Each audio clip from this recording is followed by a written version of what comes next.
Salut tout le monde, c'est un jour un booster. Aujourd'hui, on est jeudi 28 septembre. On va ouvrir encore un petit booster de l'âge de la destruction. Hier, c'était un artefact un peu pourri. Là, j'espère qu'on va l'avoir, ce Bolas. Glen Walker Bolas. Ou un des dieux, j'aimerais bien. Allez, on y va. On accélère. C'est parti pour les Zonko.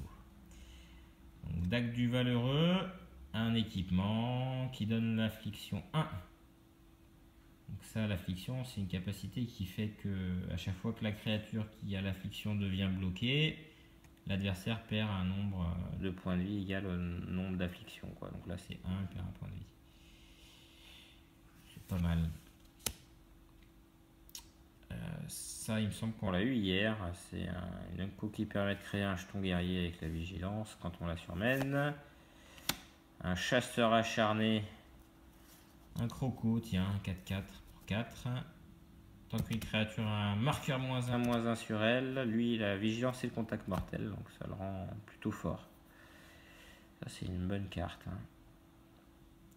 Et la rare, c'est du noir, 5-5.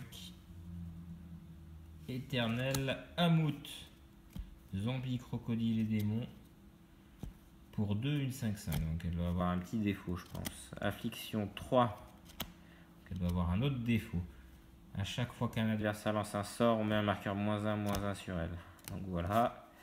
Et à chaque fois qu'elle inflige des blessures, on lui retire tous ses marqueurs -1/-1. Donc il semble que c'est une carte quand même plutôt hard, plutôt forte. Notamment dans les decks zombies, ça peut devenir une carte de folie. Alors par contre, si on lui retire ses marqueurs quand elle afflige des blessures de combat, donc la capacité affliction, c'est pas des blessures de combat malheureusement. Donc, sinon, je pense qu'elle aurait été mythique, voire trop cheatée. Un terrain et pas de foil a priori, un jeton chat. Allez, à demain tout le monde. Bye.